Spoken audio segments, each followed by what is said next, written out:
हर हर महादेव, जय महाकाल। गोधूलि वेला जो होती है वो बहुत ही इम्पोर्टेंट वेला होती है। जैसे सनराइज़ जब होता है मॉर्निंग के समय में, तो सूर्य देव को देखना, उनको नमस्कार करना, मतलब अपनी कुंडली में या उनको जल देना, अपनी कुंडली में सूर्य को मजबूत करना। जितनी यश और कीर्ति होती है वो हमें, जब हमारी कुंडली में सूर्य मजबूत होता है तब मिलती है।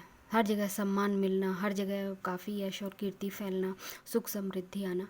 तो उसी तरह से गोधूलि वेला होती है। गोधूलि वेला सूर्य डूबने के 5-7 मिनट 8 तक, थोड़ा सा जो ना रात का समय होता है ना एकदम उजाला होता, थोड़ी उसको गोधूलि वेला बोला जाता है।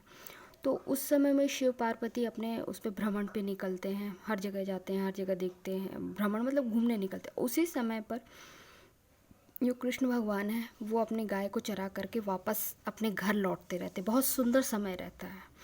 लेकिन और उसी समय में दिया बत्ती भी करना बहुत अच्छा माना जाता है। उस समय में दिया बत्ती करने से भोलेनाथ बहुत ही प्रसन्न होते। गोधूलि बेला में दिया जलाना, धूप जलाना, या जो भी हम शाम की आरती करते हैं, भगवान को भोग लगा करके शाम की आरती करना, तो वो होता है गोधूलि बेला में।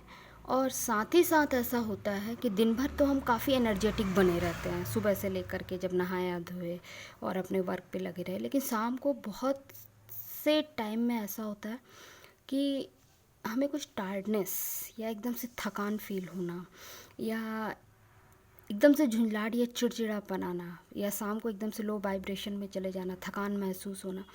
तो ये क्या होता है, शाम को जब भगवान जाते रहते तो उनके साथ पे कुछ नेगेटिविटी, कुछ पॉजिटिव। इसीलिए कहा जाता है कि शाम को उसी टाइम पे दिया जलाने से घर में सकारात्मक, वही पूजा का सही समय होता है। दिया जलाने से क्या है, जो नेगेटिविटी अंदर घुसने का प्रयास करती है वो वहीं रोक दी जाती है। इसीलिए दहरी पे आदमी दिया लगाता है, दहलीज पे लगाता है, द्वार पे दिया लगाता है, इसीलिए लगाता है शाम के समय में। तो और एकदम से जैसे किसी ने निचोड़ दिया, एकदम से थकान शाम को, या किसी को सर में भी दर्द होता है, या ये कुछ इस टाइप की नेगेटिव लक्षण होते हैं कि हमें कोई नेगेटिव एंटिटी या कोई ऐसा हमसे अटैच होने की कोशिश करती है। अक्सर ये शाम को होता है, बहुत से लोगों के साथ होता है। तो इसीलिए उसी समय पे दिया लाना तो उचित है। लेकिन अब उससे उभरें कैसे, है ना?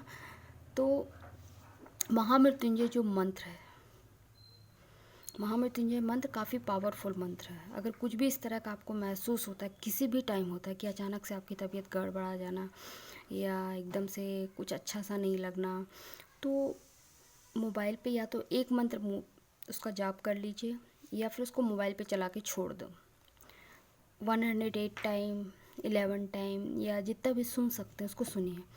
एकदम तुरंत आपको फ्रेशनेस और तुरंत अच्छा लगने लगेगा। महामृत्युंजय मंत्र जो होता है, त्र्यंबकम यजामहे, इस तरह से। और अगर कोई बीमार भी है घर में, किसी भी तरह का अगर बिस्तर पकड़ रखा है, तो उसको सुबह शाम उसके मुँह पास में सिरहाने रख दीजिए, पास में रख दीजिए महामृत्युंजय मंत्र वो लगा करके।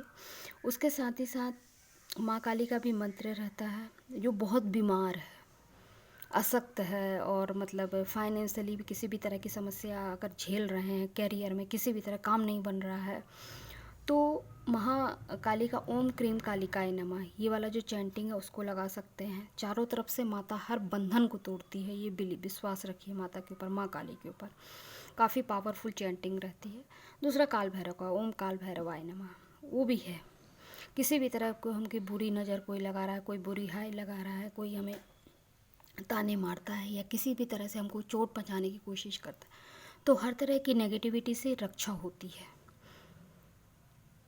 तो जय महादेव, हर हर महादेव, ओम नमः शिवाय। शिव शक्ति, जय शिव शक्ति अर्धनारीश्वर माँ काली महादेव की ही पत्नी थी।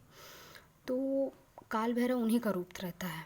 जब ब्रह्मा जी ने उनको बहुत परेशान किया था, मतलब ये था कि भोलेनाथ और ब्रह्मा जी में कौन श्रेष्ठ है, तब दोनों में जब विवाद छिड़ा, तब भोलेनाथ में वैसे उनको गुस्सा नहीं आता है, लेकिन बहुत ज़्यादा गुस्सा आया। तो उस गुस्से की वजह से फिर उन्होंने काल भैरव का रूप लिया था, लेकिन है तो वो भोलेनाथ का ही अवतार।